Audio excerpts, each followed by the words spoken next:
Debe procurar plantar iglesia donde no hay, porque donde hay no me necesitan. Entonces lo primero es, ¿cuántos lugares todavía, hermano, hay donde no hay iglesia cristiana? Para levantar una iglesia usted nada más tiene que haber gente. No hay iglesia, es gente lo que tiene que haber. Para usted pescar, lo que tiene que haber es peces. Mire la red donde están los peces.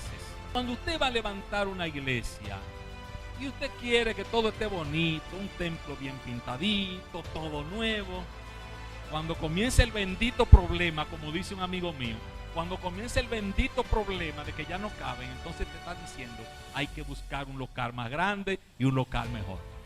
El bendito problema. Entonces aprendo un mover para que yo no me descarríe. Lo segundo que hacen es que me introducen a participar o de la escuela de arte o de la escuela de música. Me ponen a enseñar a tocar un instrumento. Me hago el percusionista de la iglesia sin saber cómo murió Cristo por mí. Compongo una canción porque Dios me regaló una voz extraordinaria como nadie en la comunidad pentecostal. Compongo una canción cuya composición gramatical está vinculada con la manifestación del Espíritu Santo, no con el derramamiento de la sangre en la cruz del Calvario. Me hago famoso, cobro 60 por noche y no sé quién es Jesús todavía. Pero lo más penoso de eso, ¿sabe cuál es? Que el liderazgo evangélico de corte pentecostal, sabiéndolo, no hace nada al respecto.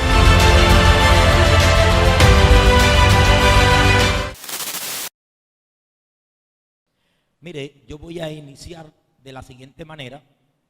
Ayer alguien se atrevió a hacerme una de las preguntas para mí más extraordinarias. En todos los años que tengo sirviéndole a Dios, nunca nadie me había hecho una pregunta de esa naturaleza. Y me pareció tan oportuna y me parece que puedo convertirla como la punta de desarrollo para poder abordar todos los temas que se me han adjudicado que yo desarrolle en mi participación. Primero, él me preguntó, después de haber visto un video que publiqué el día de antes de ayer, me preguntó sobre qué yo pienso que pasaría con la comunidad pentecostal en el 2030, en caso de que Cristo no haya regresado para ese tiempo. Y la pregunta para mí fue muy buena. Sin embargo, le respondí diciendo que un estudioso serio académico no podría responder esa pregunta sin antes hacer una investigación exhaustiva que a mi juicio me duraría por lo menos 7 o 8 meses realizarla. Primero porque él se refirió a la comunidad pentecostal. Y obviamente el Concilio de Iglesia de Dios Pentecostal MI al que yo pertenezco no es la única entidad pentecostal en la República Dominicana. Entonces yo necesito hacer un levantamiento de estudio de saber cuántas iglesias o concilios de corte pentecostal están radicadas en la República Dominicana. Lo segundo que yo necesito saber es cuál es el programa educativo que tienen esos concilios. Tercero, necesito hacer una serie de cuestionarios, entrevistas, para entonces hacer un levantamiento de campo y saber, entre muchas cosas, lo siguiente. Si en una iglesia se congregan 200 personas, ¿cuántas de esas 200 personas participan activamente en las escuelas bíblicas?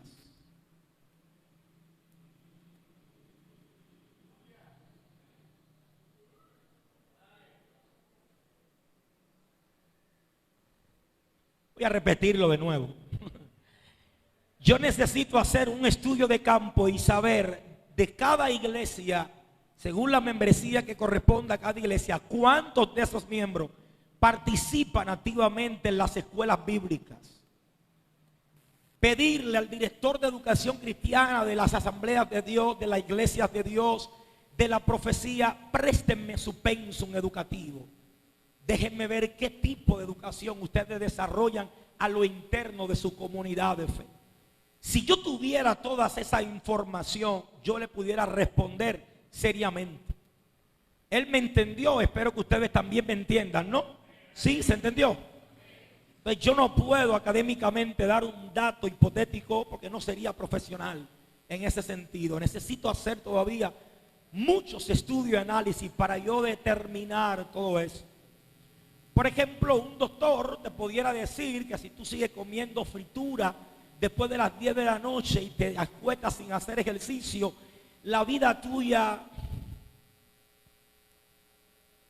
o sufrirá del colesterol, o te van a apoderar de la apendicitis o de la vesícula, porque tu realidad, conforme a tus hábitos, puede presentar que estaría frente a una patología. ¿Cuántos alaban a Dios en esta hora acá? Lo que sí yo puedo decir es que si la comunidad evangélica de corte pentecostal continúa como está haciendo hasta hoy, yo desde una perspectiva o una panorámica general, no solamente a mi MI, sino a ustedes, Iglesia Concilio de Dios, Asamblea de Dios, si siguen así como van, nosotros no pudiéramos estar rankeando como la denominación que más daño hace a la sociedad.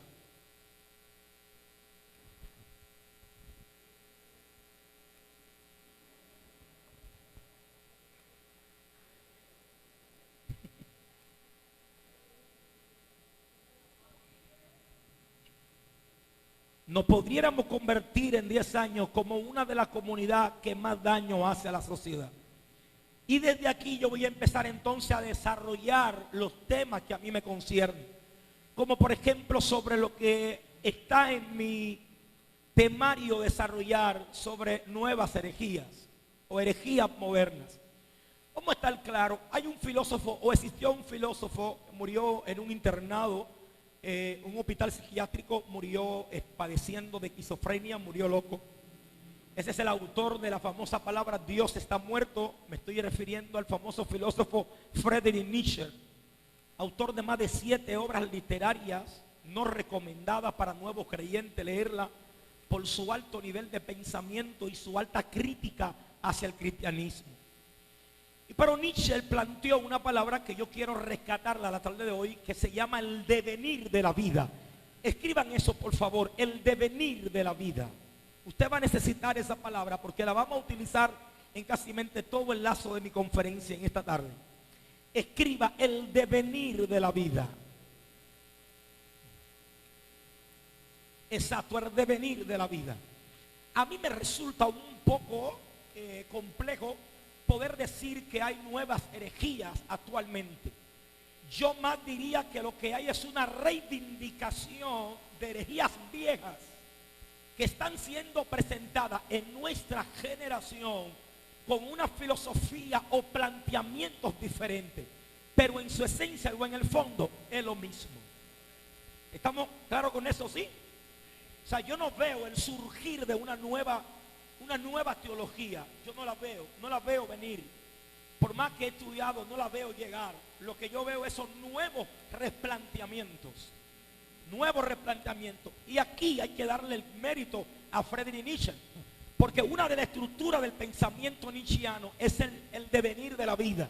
Es decir, alguien, por ejemplo, como Aristóteles, siglo III antes de Cristo, planteó muchas cosas interesantes que a lo mejor en el siglo I después de Cristo fueron olvidadas. En el siglo II nadie pensó en eso. En el siglo III, ¿quién rayo era Aristóteles? En el siglo IV, ¿para qué me interesa Aristóteles? Sin embargo, para este tiempo hay que rescatar nuevamente a Aristóteles. Obligatoriamente hay que rescatarlo. Es decir, no hay nada nuevo. Lo que hay es un devenir de la vida. Wow, dígame a eso, por favor, en esta hora. Sí, lo que hay es un devenir de la vida. De forma distinta, pero es el mismo diablo, por decirlo así. Disfrazado, pero es el mismo. Ahora, ¿cuál es el problema? Que cuando tú no conoces algo, ese algo para ti es nuevo. Como por ejemplo la palabra profundo, que utilizamos mucho nosotros los pentecostales, nuestro vocabulario, cuando escuchamos a alguien decir algo, decimos, wow, qué profundo. Sin embargo, tú no te estás dando cuenta que tú misma o mismo te estás reprendiendo. Porque profundo en física es la dimensión que existe entre una cantidad o dimensión y otra.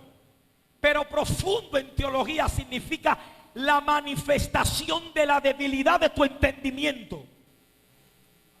Es decir, que cuando tú dices, wow, qué profundo, si te asombraste porque nunca lo has leído.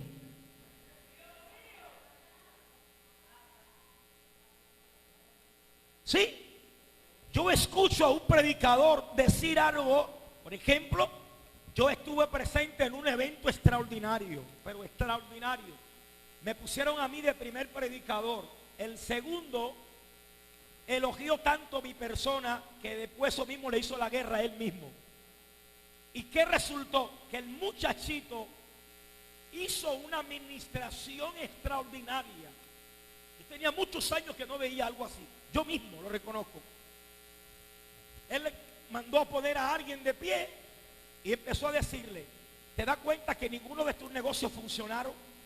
Ni el que pusiste en Chile, ni el que pusiste en Panamá.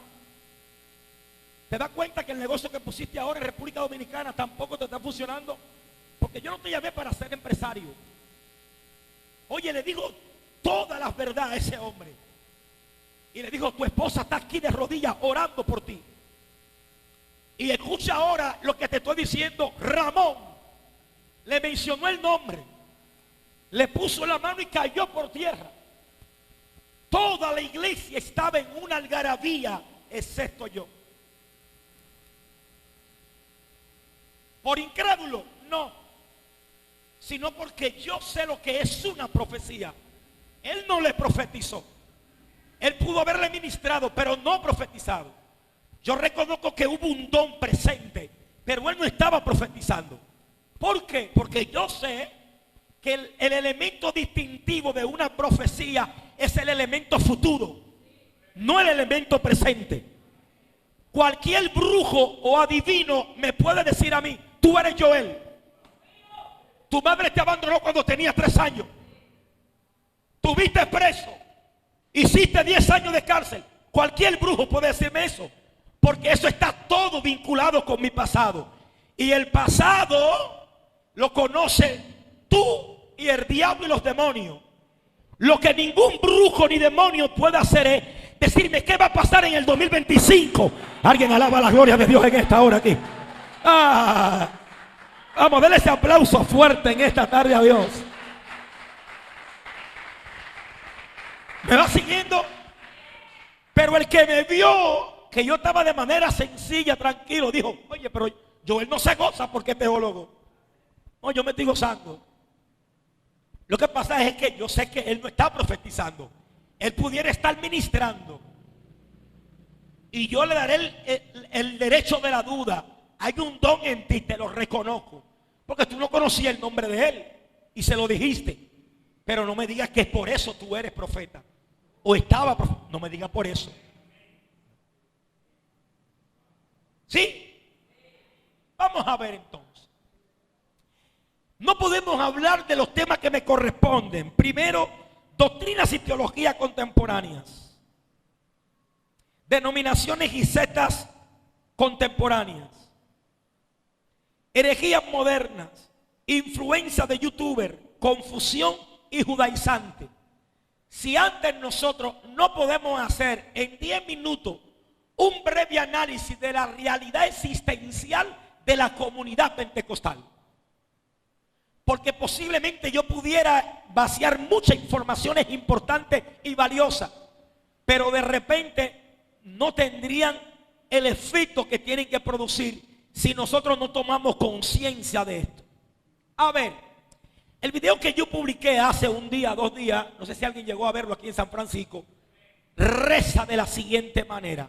Que lo primero que nosotros los pentecostales aprendemos cuando nos convertimos a Cristo, ¿qué es? Es un mover.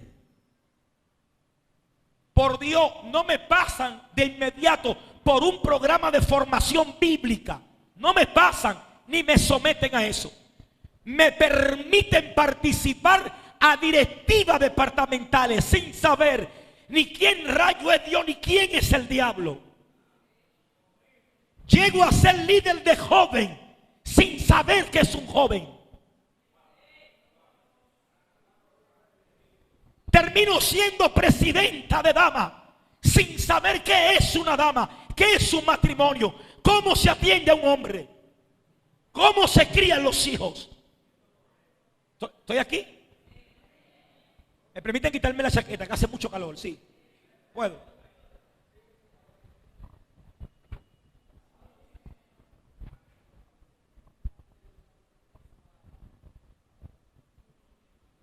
Gracias. A ver, ¿vamos bien? ¿Sí? ¿Se me está entendiendo claro, fuerte? Sí. Ok. Entonces aprendo un mover. Para que yo no me descarríe, lo segundo que hacen es que me introducen a participar o de la escuela de arte o de la escuela de música. Me ponen a enseñar a tocar un instrumento. Me hago el percusionista de la iglesia sin saber cómo murió Cristo por mí. Compongo una canción porque Dios me regaló una voz extraordinaria como nadie en la comunidad pentecostal. Compongo una canción cuya composición gramatical está vinculada con la manifestación del Espíritu Santo, no con el derramamiento de la sangre en la cruz del Calvario. Me hago famoso, cobro 60 por noche y no sé quién es Jesús todavía.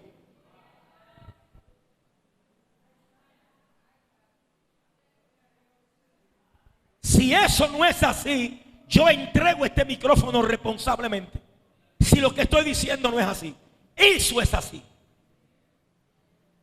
Pero lo más penoso de eso, ¿sabe cuál es? Que el liderazgo evangélico de corte pentecostal, sabiéndolo, no hace nada al respecto.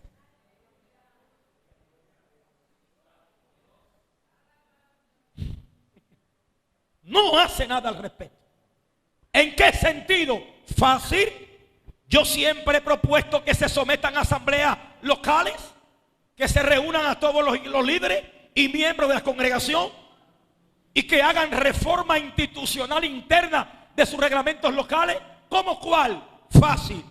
No casamos a nadie en esta iglesia hasta que los novios no hayan traído un certificado médico, que no hayan durado 3 meses en terapia prematrimoniales, 3 meses en terapia o consejería financiera.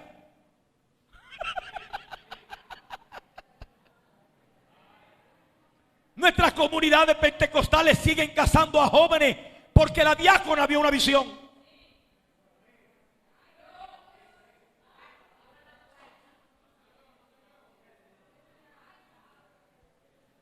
En nuestra iglesia evangélica de corte pentecostal no permitimos que alguien corra un cargo departamental si antes no ha pasado por el instituto de nuestra institución.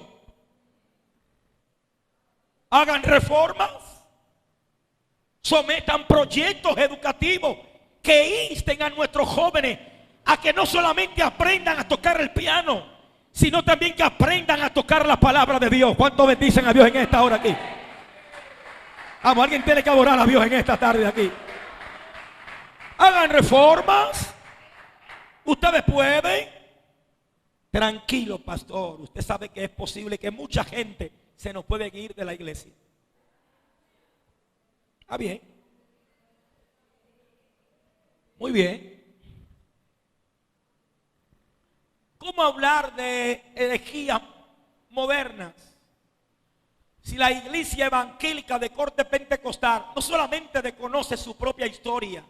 ¿Dónde nace el movimiento pentecostal? ¿Cómo surgió? ¿Cómo se ha venido desarrollando? No solamente desconocemos nuestra realidad histórica como movimiento, sino que desconocemos lo que es el desarrollo de la iglesia primitiva. ¿Quién fue Celso? ¿Quién fue Nestorio? ¿Quién fue Apolinar? ¿Qué es eso? El conflicto de que hay una dicotomía en la persona de Jesús. ¿Qué es eso que Cristo no puede ser Dios? ¿Qué es el docetismo? Hablarle de eso a nuestros jóvenes hoy en día y a la iglesia en general es como hablarle de cosas que son extraterrestres. Entonces no podemos identificar cuando alguien hoy está reivindicando una herejía vieja y le está dando forma nueva, pero en su esencia es la misma. Para aprender también cómo la enfrentaron los padres de la iglesia, para que tú sepas cómo enfrentarla en tu tiempo, en tu generación. Entonces, para eso, más que hablar de herejía contemporánea, me parece que debemos de volver a dar seminario de historia de la iglesia. ¿Está aquí? Seminario de historia de la iglesia.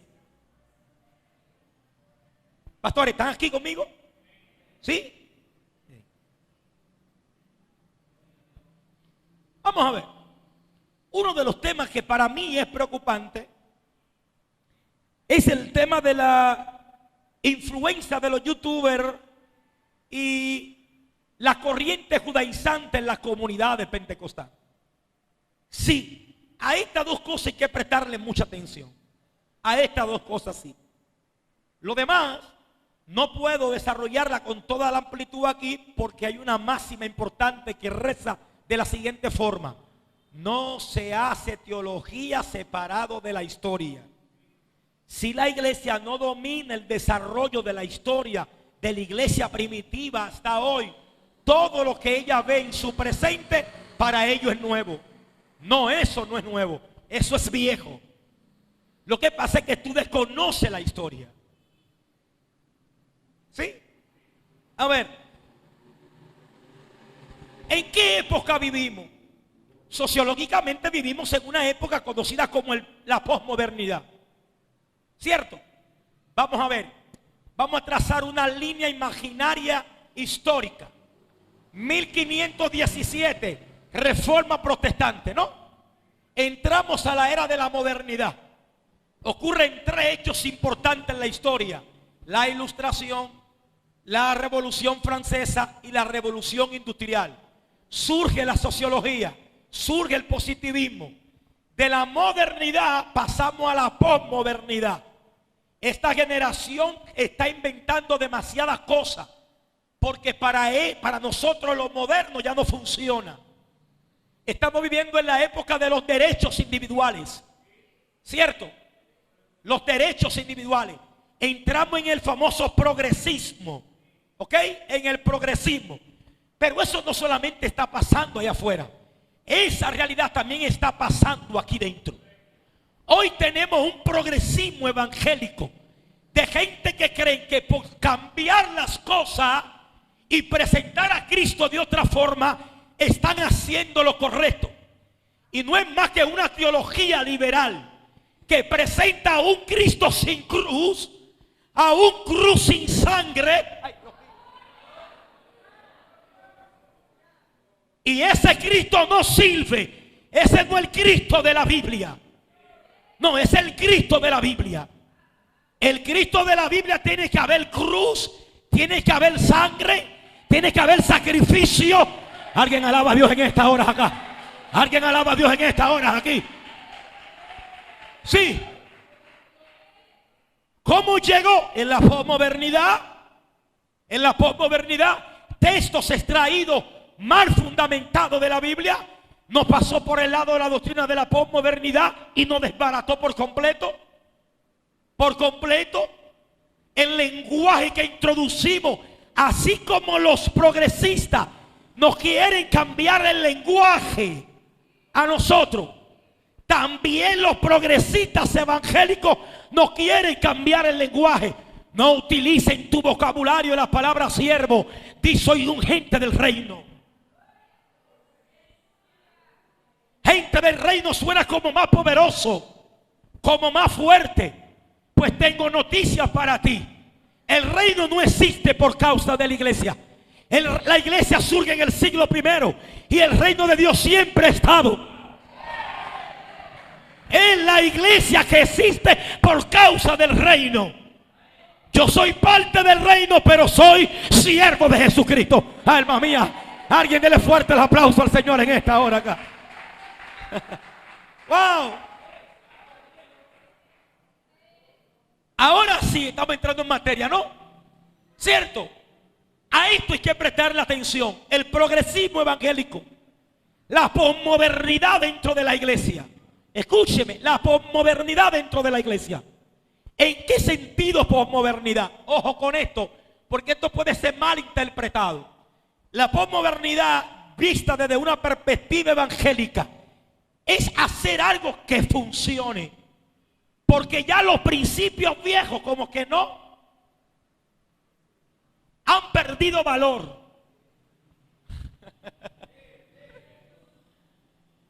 ¿Me siguen? Como que perdieron valor. Vamos a reivindicar cosas nuevas y vamos a dejarle el nombre de iglesia. Usted diría, pero Joel, ¿qué pasa? No exagere. No, no es exageración. Es un análisis sociológico.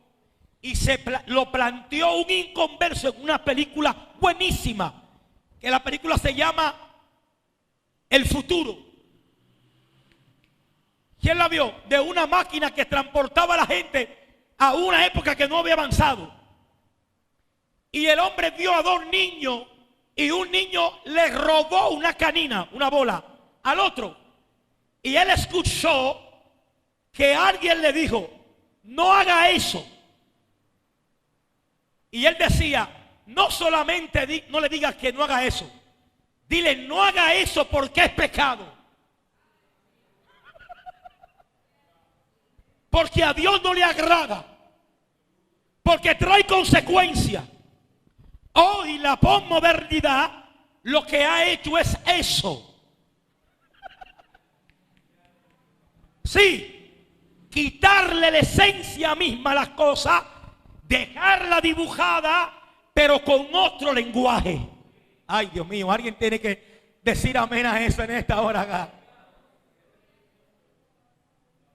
A ver. ¿Qué ha hecho la iglesia evangélica pentecostal? ¿O qué nunca ha podido recuperar? ¿Qué nunca ha podido recuperar? Siempre culmino diciendo que el desafío de nuestra comunidad pentecostal, ¿qué es hacer hábito de lectura. Hábito. Mire, hablar de lectura en la comunidad pentecostal es como mencionar al diablo. Te lo digo yo. Hablar de lectura es como mencionar a Satanás. Fuera en el nombre de Jesús. Lectura. En la posmodernidad, no. La posmodernidad se caracteriza por producir hombres light, hombres flojos,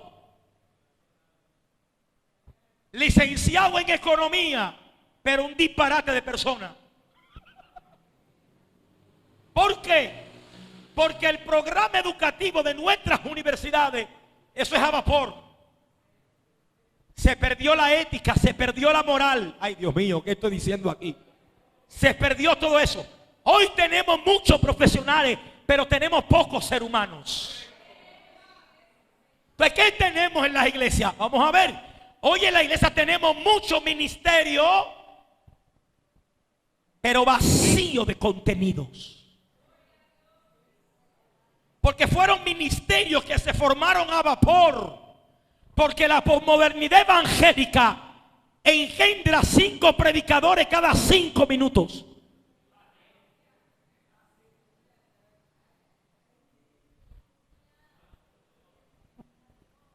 Yo lo estoy observando a ustedes, los franco macorizanos.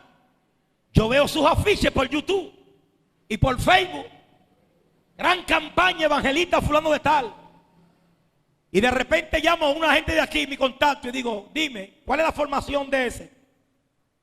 Ese ni por el instituto pasó. Y es el hombre del momento aquí en San Francisco.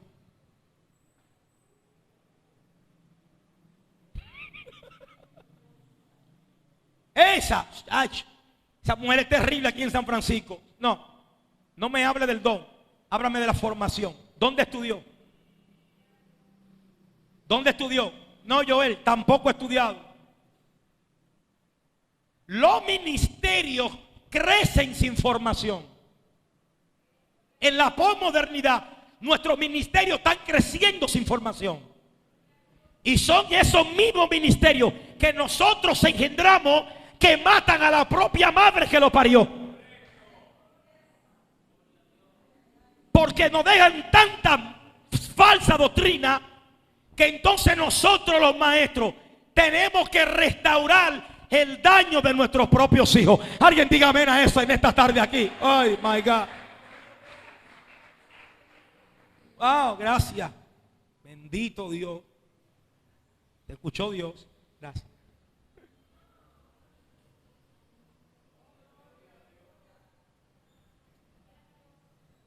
Escriba ahí, ninguna conferencia.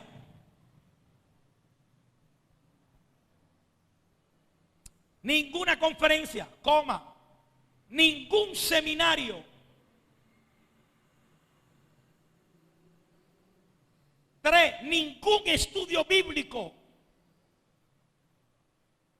4, ninguna predicación sustituye la lectura. Puede reemplazar la lectura. Eso es falso de toda falsedad. Pero falso. La lectura tiene que ser el hábito de todo creyente. De todo creyente. Porque la lectura te hace no beber de arroyos y charquitos de aguas. La lectura te hace ir a la propia fuente del conocimiento.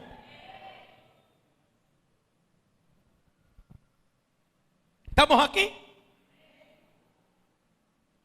Por eso, hoy en día la influencia de los youtubers ha aumentado en seguidores.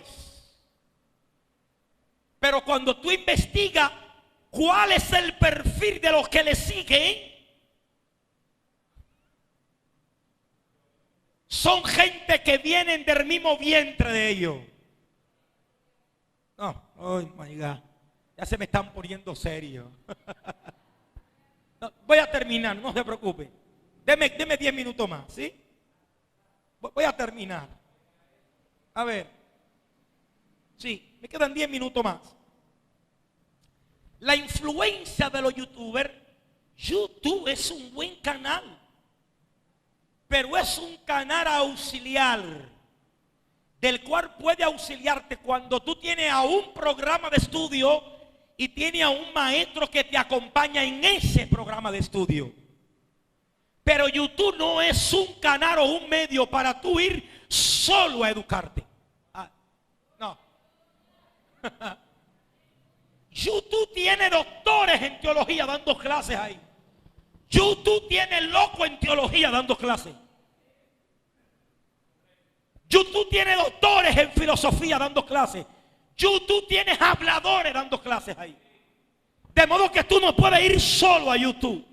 Tú necesitas ir con un programa de estudio y con un maestro que te supervise lo que tú vas a ver. Porque como tú no sabes nada de eso, cuando tú escuchas a alguien famoso que lleva como apellido una fruta que a mí me gusta, todo lo que tú escuchas de él, tú dices, terrible, gran hombre de Dios. Qué gran hombre. Todos sus seguidores tienen que arrepentirse de nuevo. No sabe lo que están diciendo. Están reivindicando el nestorianismo de que Cristo no es Dios. Ese cuyo nombre no menciono ahora, no sabe lo que está hablando. No sabe. La comunidad cristiana se divorció del judaísmo desde el siglo I. Desde el siglo I. Obvio que los que se están abrazando la fe en Cristo Jesús, claro que son judíos. Porque ahí es que ha nacido el cristianismo. Si el cristianismo hubiera nacido en Europa, los que se estuvieran convirtiendo no fueran judíos, fueran españoles. Claro que las primeras comunidades cristianas son judíos. ¿Cuál es el conflicto del primer concilio de Jerusalén? Años 50. Tiene el apóstol Pablo Pedro, Santiago, que reunirse y decirles, pero dejen a esta gente tranquila. ¿Qué tanto ustedes están molestando a los nuevos creyentes con la circuncisión?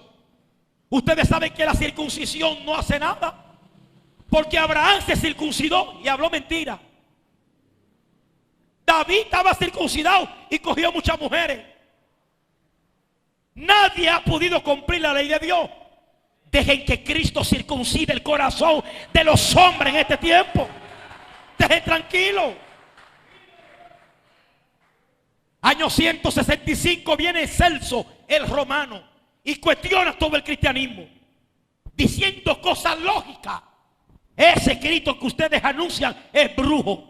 Practicó la magia en Egipto cuando tuvo que salir corriendo por causa de la orden que dieron que querían matarlo.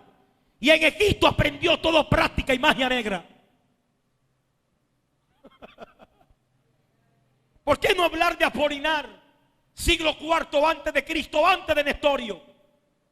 Obispo. Siendo un obispo dijo, en la persona de Jesús hay una dicotomía. ¿Usted quiere ver? Antes de irme de San Francisco lo voy a asustar. Lo asusto. Lo hay. Nosotros llamamos herejía a lo que creemos según nuestro dogma que no es así. Pero es probable que el no es así, sea así. Y el no es así, lo tienes tú. Se la voy a poner fácil. Van a durar 2 semanas hablando de mí. Se lo prometo. Se lo prometo. Pregunta. ¿Es María la madre de Dios? ¿Sí o no? No lo escucho. No lo escucho. Interesante. Si tú dices que María no es la madre de Dios, cuando vengan los cristología, la cristología, y te diga, ¿y Cristo? ¿Es Dios o no es Dios? ¿Qué tú vas a decir? Lo que pasa, no, lo que pasa no. Defínete. ¿Es María madre de Dios? Teológicamente tiene que responder, sí, María es María la madre de Dios, pero no del acto puro del ser de Dios. ¿Cómo así? María es la madre de Dios porque es la madre de Jesús. Pero del Dios que se hizo carne. Pero no madre del acto puro de Dios, porque María nace en el año 20 antes de nuestra era. Y el acto puro del ser de Dios es eterno. ¿Cuántos alaban a Dios en esta hora aquí? Entonces no puede ser la madre de Dios, pero es la madre de Dios. ¿Entendiste? Interesante. Eso es hermoso. Eso es bello explicarlo. Eso es fácil. El único problema que hay ahí es que hay una distancia dialéctica. Diga conmigo, distancia dialéctica. ¿Por qué? Porque cuando le expresamos, no me dan la oportunidad de explicarlo. Y como no lo explico, el que no lo sabe y me escucha, me dice, hereje. Hereje. María no es la madre de Dios. ¿Y quién fue que estaba dentro de la barriga de ella? Un loco. Era Dios que estaba ahí adentro. Y se desarrolló de forma biológica natural, sin el esperma fecundar el óvulo de María. Después se dio todo el proceso normal. Fue un cigoto, un embrión, un feto. Normal. Una de las preguntas que más me gusta se la plantea el teólogo Oliver Baswell en su tercera obra teológica. Oliver Baswell dice, lo que Cristo sabía cuando tenía 30 años de edad, ¿lo sabía cuando tenía 12? Ay, Dios mío, eso es teología. La teología hermosa. Entonces, ¿me está siguiendo? Vamos, ¿estamos aquí? Sí. Eso sí hay que prestarle atención. ¿Por qué? Porque la cultura hebrea es una disciplina que hay que estudiarla. Porque forma parte de la exégesis bíblica. Y la exégesis bíblica está por encima de la hermenéutica. La hermenéutica no es primero es la exégesis. Repito, la hermenéutica no es primero es la exégesis. Y para yo dominar la exégesis tengo que también conocer el idioma y conocer la cultura. ¿Cuál es el problema? que el que nos está enseñando cultura hebrea no quiere volver a ser judío. Ahora tenemos evangélicos con falta de identidad que cuando oran se ponen un kipá. Y otros mandan a comprar un talí en Israel. Ya no dicen Dios te bendiga, dicen Shalom Ubraha. Un joven le dijo: pastor, yo nunca he podido encontrar su iglesia. Y mi esposa y mis hijos me son testigos que he ido 7 veces a buscarla porque quiero congregarme con usted. El pastor le dijo: pero por Dios, es la misma dirección que siempre le doy. Y él dijo: sí, pero yo ando buscando en la puerta de que diga iglesia fulano de tal y no la veo. El pastor le dijo: ah, sí, tiene la razón. Es que mi iglesia dice Kadosh Adonai. Por Dios, nuestra gente no hablan bien el castellano. ¿Para qué cambiarle los benditos nombres a las iglesias en español y ponérselo en hebreo? ¿Para qué? ¿Para qué? 3 jovencitos, ingreídos evangelistas, estudiando hebreo, me dijeron: Rachi, Ubraha, Boquentó, Shalom Adonai. Le dije: Señor te reprenda, demonio. Me dijo: no, Rachi, te bendije. Y dije: yo sé lo que tú me dijiste. Tú me dijiste 1000 bendiciones en el nombre del Señor. Yo sé también lo que tú me estás diciendo. Le dije: pregunto, ¿tú estás hablando con un judío o con un dominicano? A mí dime buenos días. Dios te bendiga mucho para yo entenderte. ¿Qué tanta confusión quiere entrar al pueblo? Señores, tenemos que aprender a identificar las edades, hacer estudio interno de nuestra gente. Nuestra gente pentecostales no son académicos. Es la nueva generación que está estudiando y se está haciendo profesional. Yo no puedo faltarle respeto a las ancianas, a esos ancianitos que fueron los que al pasito, con zinc viejo, con madera vieja, levantaron el templo que hoy es de bloc. No puedo faltarle respeto a esa gente. No puedo. Yo sé que a lo mejor mi pastor es un analfabeto, pero ese analfabeto en el 1979 con su dinero compró un solar, levantó un templo. Alguien alaba la gloria de Dios en esta hora. Y ahí nos congregamos nosotros los jóvenes. Alguien diga amén a eso en esta noche. Ay, my God. Si traemos a un especialista en lengua bíblica, va a decir lo mismo. Yo siempre peleo con esa gente. Ellos siempre dicen: toda la iglesia tiene que estudiar hebreo. Y yo nada más lo miro, le digo: no diga eso, que eso no es verdad. Eso no es verdad. No diga eso. ¿Por qué, Joel? Tú siempre te estás metiendo en problemas con nosotros. Es que yo defiendo a mi gente pentecostal. ¿Tú sabes cuánta Biblia hay de buena traducción, que especialista en la materia que tú quieres que toda la iglesia estudie? Ya la estudiaron y la tradujeron y la venden a 1000, 2000 pesos. Es mejor comprar esa Biblia, leerlo de ahí y no tener que estudiar un idioma que ni el mío bien domino yo. Yo pastoreo a una señora que se llama María. ¿Cómo le digo yo a María? María, te inscribí en un curso de hebreo. ¿Cómo? ¿Cómo la llevo yo ahí? No puedo. Yo tengo que aprender a sobrellevar a mi gente pentecostal. Crear programas cortos, pequeños. Ir llevando la educación al pasito con cucharita. Como a los niños, ¿sí? Que ya no le dan, agarran un cartón de jugo, le hacen un hoyo atrás y ahí le entran la medicina, le entran el chupete y vuelven y lo tapan con coquí. Y el niño cree que te está bebiendo un jugo santario, es la medicina. A la iglesia pentecostal, más o menos así, hay que darle la educación bíblica. Alguien diga amén a eso en esta. Hay que volver, con esto termino, hay que rescatar una práctica a la que yo le llamo, ¿cómo se llama el hombre este que le dijo a todos los sacerdotes de Baal: vengan que hay fiesta? No, Elías el profeta. Era un rey. No. Ay. No, yo no fue Jehú. Fue Jehú. Jehú conocía bien su pueblo. Yo conozco bien a los pentecostales. Si yo digo seminario para predicadores, 6 predicadores vienen. 6 predicadores vienen. Yo tengo que inventarme una fiesta y que entren todos. Venga, que tenemos placa de reconocimiento para ustedes y un sobre de 2,000 pesos a cada uno.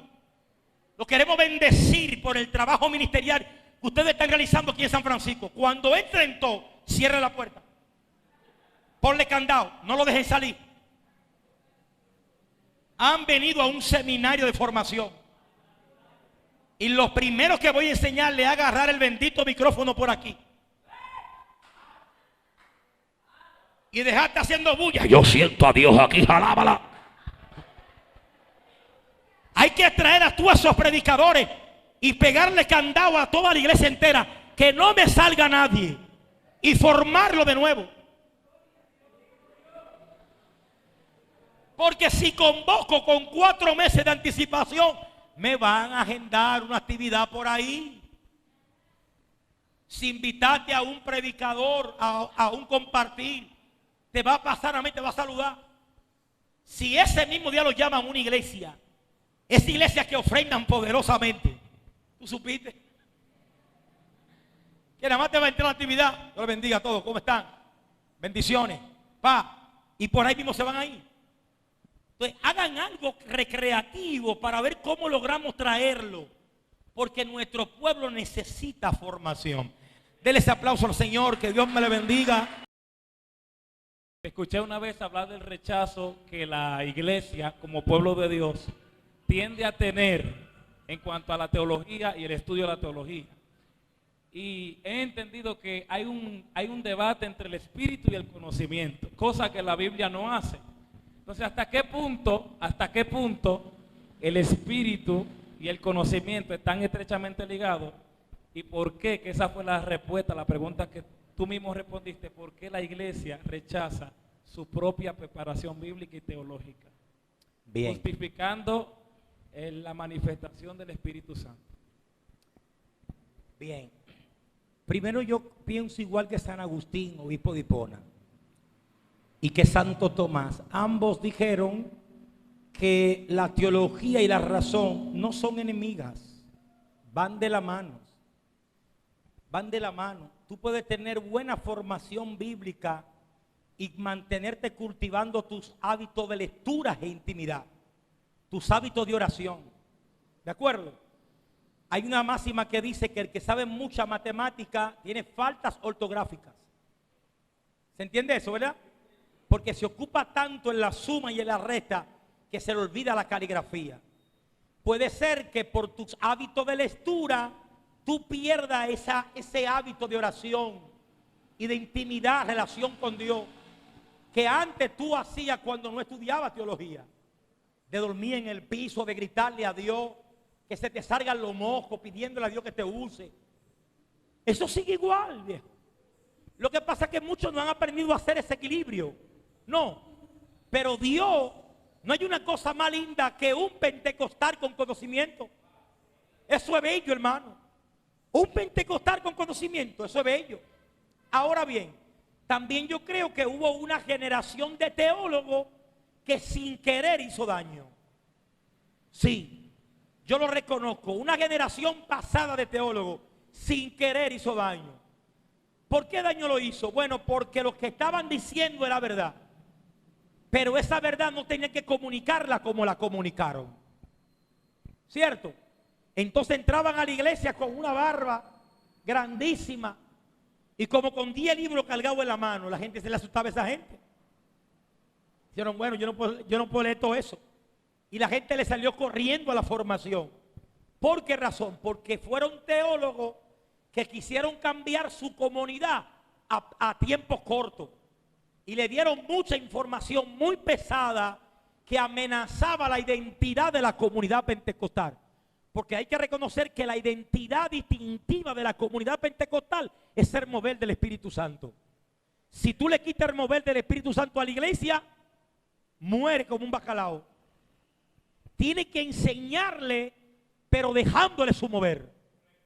Sí, que se siga gozando, brincando. Se metió Dios, no hay problema. Hay un endemoniado, échenlo fuera.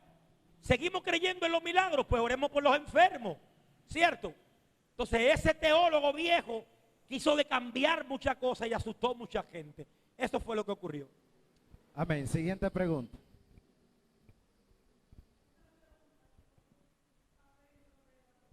Hola. Con confianza, hágala. ¿Cuál es qué diferencia hay entre Dios te bendiga y bendecido? Bien, muy buena pregunta. El uso del lenguaje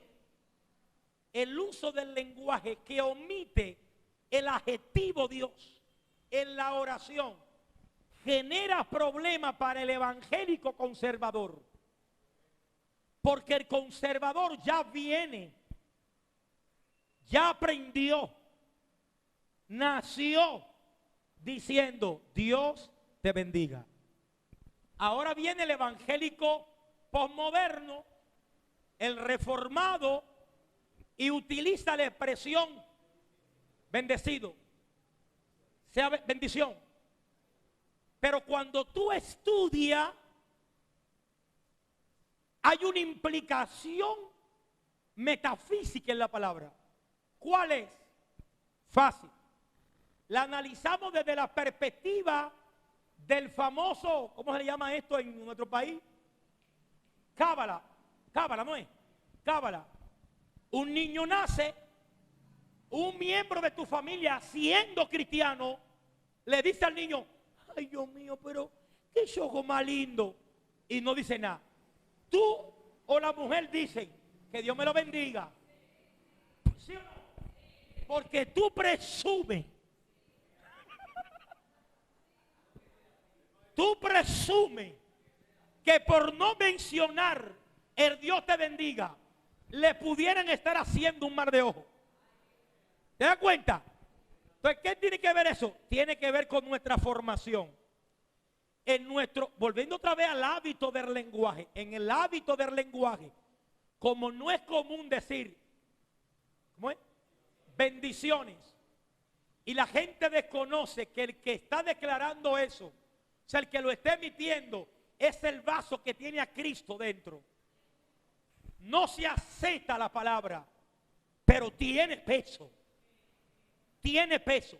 Ahora, es metafísico, que tiene implicación solo para mí. ¿En qué sentido? Porque Dios sabe solamente con la forma en la que yo lo dije.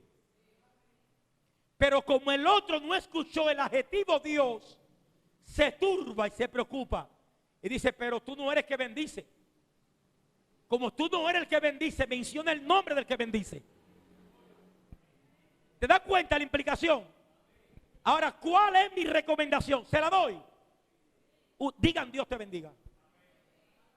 Utilicen el adjetivo Dios te bendiga. ¿Me siguen? Utilicen el adjetivo Dios te bendiga. Siempre recuerden esto, no solamente por eso. Hay temas, conversaciones, palabras que no se utilizan en todos los lugares. No. Yo una vez estaba predicando en una iglesia, era una conferencia de pareja, y una joven se puso de pie y me dijo, pastor, ¿se puede hacer tal cosa en la intimidad? Y yo le dije, yo sé la respuesta a tu pregunta, pero es una respuesta doctrinal. Le faltaría el respeto a los líderes de esta casa si respondo tu pregunta. Porque es posible que mi respuesta no sea lo que se enseña aquí y entonces genere un caos. ¿Me siguen? Entonces hay también que aprender a ser respetuoso. El que se cree maduro, el que se cree entendido como para solamente decir te bendigo sin usar el nombre de Dios, también tiene que ser maduro para entender que no todo tiene su supuesta madurez. Pues entonces sé humilde y utiliza la palabra Dios te bendiga. Amén. Una última pregunta. Una última pregunta, si hay alguien que tiene alguna pregunta. Evelio. Perdón, no me pregunten cómo conseguir novia.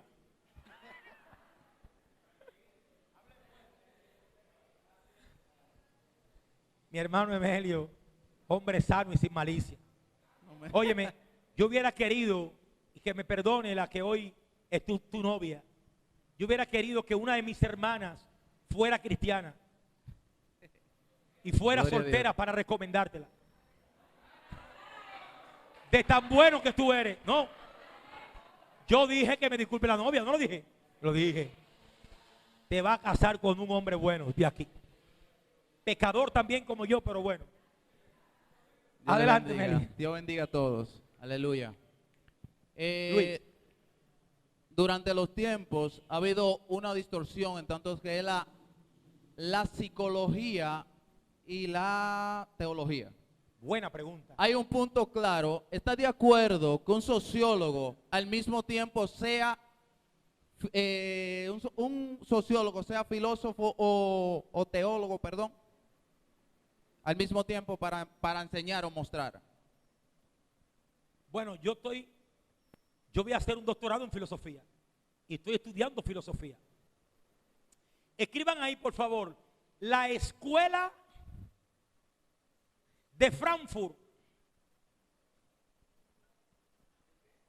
Frankfurt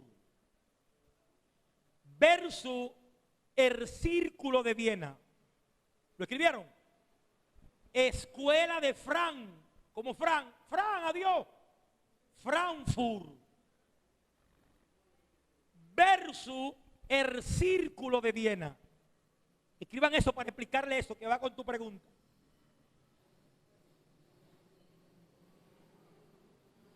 Ya, nos fuimos. Ok, el Círculo de Viena, 1916, ¿qué planteaba? Planteaba el absoluto del positivismo. La única ciencia que son ciencias es la física y la matemática. Descartó a la teología, descartó a la sociología, etcétera, etcétera. Sin embargo, el Círculo de Viena se enfrenta con esta escuela de pensamiento y dice, no, espérate. Toda ciencia tiene que ser interdisciplinaria. Es decir, yo necesito como teólogo auxiliarme de un conocimiento de otra disciplina para yo perfeccionar una verdad y darla a conocer. Como por ejemplo, la Biblia no es un manual de sexología. La Biblia es un manual de ¿qué? De salvación. Sí, la Biblia no es un libro de historia. La Biblia relata la historia del pueblo de Israel. Pero no por eso es un manual de historia. Yo necesito poder entender el conocimiento más profundo en otras áreas. Y si la teología no me abre ese campo, yo puedo abrir la puerta de mi casa como teólogo e entrar a la casa de otro profesional en otra materia, como el sociólogo, el psicólogo, el biólogo. Búscame en la Biblia. ¿Dónde dice la Biblia que el ser humano, el individuo es vida desde el momento de la concepción? Búscame eso en la Biblia. Ve. La Biblia no es un manual de biología. Esa verdad le enseña a él la biología. Por lo tanto, ¿qué yo hago? Como yo defiendo no al aborto, pues yo salgo de mi casa, que es la casa del teólogo, visito la casa del biólogo y le pregunto al biólogo, biólogo, enséñame, ¿en qué momento hay vida? Y el biólogo me dice, desde que el semen del hombre fecunda el óvulo de la mujer, ya hay vida. Los 23 se convierten en 46. 23 cromosomas del hombre se unen con los otros 23 y ya hay una vida. ¿El teólogo sabía eso? Diga conmigo. Pues entonces, la teología tiene que aprender a auxiliarse de otras disciplinas. ¿Me está siguiendo? Entonces te cree tanto que sabe tanto que no sabe nada. Entonces tiene miedo a auxiliarte de otras disciplinas como la psicología, porque cree que ya en la iglesia se ha descartado la guianza del Espíritu por la ayuda psicológica. Yo tenía 12 años predicando, testificando mi testimonio, y ningún pastor evangélico, escuchando mi discurso, se dio cuenta que yo tenía un problema emocional.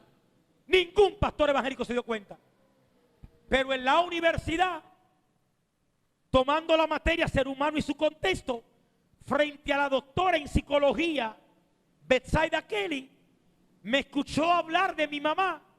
La clase se terminó, despidió a todo el mundo y me dijo: Joel, te me quedas sentado. Le dije: ¿qué pasó, maestra? Me dijo: que tú tienes un conflicto con tu mamá. La mencionaste 5 veces y cada vez que la mencionaste dijiste que ella te abandonó. Sin embargo, en la iglesia evangélica pentecostal tú testificas eso y todo el mundo llora. ¡Ay, ay, qué testimonio! Pero no se dan cuenta que a la vez yo estoy vaciando un dolor herido en mi madre. Eso no lo maneja la teología. Por ejemplo, la salvación en Cristo Jesús te puede hacer próspero, no te puede hacer próspero. Cristo vino a redimir a la gente del pecado. Es posible que tú mueras teniendo sida, teniendo cáncer, debiéndole al banco y te llévate el diablo. Cristo fue a redimir a la gente del pecado. Ahora, su conocimiento, si aplica disciplina, hábitos que no son bíblicos, son hábitos económicos. Porque hay muchos economistas que son más millonarios que evangélicos. ¿Por qué? Porque tienen cultura de ahorro, tienen disciplina de administración. Sin embargo, hay muchos evangélicos que tienen a Dios y al Espíritu Santo y le deben hasta al diablo aquí en San Francisco. ¿Se da cuenta de eso? Que no es solamente tener el Espíritu Santo, no, es sentarse en la casa del conocimiento. Y el conocimiento nada más no está en la casa del teólogo. Denle ese aplauso al Señor en esta hora. Gloria a Dios. Sí, pastor. Se acabaron las 3 preguntas. Tengo una pregunta yo ahora. Esta pregunta, pastor, y esto lo hago para las personas del público. A veces uno hace preguntas, no es que uno tenga ese concepto, es que uno quiere saber más profundo acerca del tema. Y hace unos días escuché una pregunta que me llamó la atención y a pesar de que estudié, quiero hacérsela a usted. Hay personas que dicen, basándose en la escritura, cuando hablan de habla de que hasta que se halló en ti maldad en Satanás, dicen de dónde proviene la maldad. ¿Por qué dicen? Y quizás suena algo lógico, ven acá, pero el Satanás es de la maldad. Sin embargo, estas personas se basan en que la maldad existía antes de Satanás, porque dice hasta que se halló en ti maldad. ¿Qué respuesta teológica? Porque se basan en la escritura que está en Isaías 45:7 y dicen que es de Dios que sale la maldad. O sea, como estas personas dicen que es de Dios que sale la maldad, se basan en la escritura en Isaías 45:7 que dice que formó la luz y creó las tinieblas, que hago la paz y creo la adversidad. En otras versiones dicen que creo la maldad. Yo, Jehová, soy el que hago todo esto. ¿Qué respuesta teológica? Me gustó mucho que usted mencionó a una de las personas que más se basa en decir esto, que es de Dios que sale la maldad. ¿Qué respuesta teológica usted le merece a esto? ¿Existía la maldad antes de Satanás? ¿Sale de Dios la maldad? ¿O de dónde viene la maldad? Bien, esa es la respuesta, la pregunta más fácil que hay de responder. Pero para responderla hay que ser teólogo. Primero, el que no conoce el carácter del Dios que le sirve, se pierde en la respuesta. No puede salir de Dios la maldad, porque el acto puro del ser de Dios es santo. De la santidad no puede salir ningún mal, ni siquiera el pensamiento alusivo a algo pecaminoso o impuro. Segundo, la maldad no es un ser creado. La maldad es una condición de ser que se llega a ser cuando el ser racional desobedece lo que el ser supremo te ha establecido como bueno y como válido.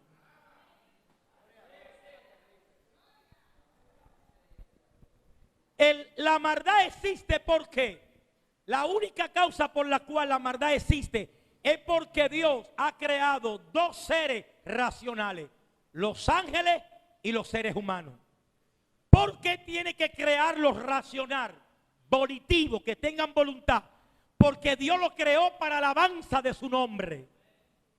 Y Dios no puede crear robot, porque el robot le va a dar alabanza a Dios, pero de forma manipulada. Dios quiere que esa alabanza sea genuina, que salga de lo profundo del agradecimiento del ser. Diga conmigo, pero esa facultad volitiva nos permite a nosotros dos cosas: o quedarnos en la obediencia del bien, o elegir irnos hacia en contra de lo que Dios dijo. Ahí viene el mal. Satanás no era el mal, falso. A Satanás no lo engañó un agente externo, falso. Satanás o Lucifer se engaña a sí mismo. ¿Cómo se engaña? A través del pensamiento. ¿Por qué piensa? Porque es un ser racional. ¿Por qué razona? Porque es un ser volitivo. Tiene, Dios mío. ¿Me siguen, no? Si no fuera un ser racional, el pecado no existiera. El pecado existe solamente por una sola cosa: porque tenemos voluntad y podemos elegir. Pero esa acción del hombre y de los ángeles elegir no significa que Dios sea culpable de la acción que ellos cometan. El hombre es responsable de sus acciones, porque Dios no te creó para hacer el mal, Él te creó fue para hacer el bien. Amén. Dale ese aplauso al Señor. Aleluya.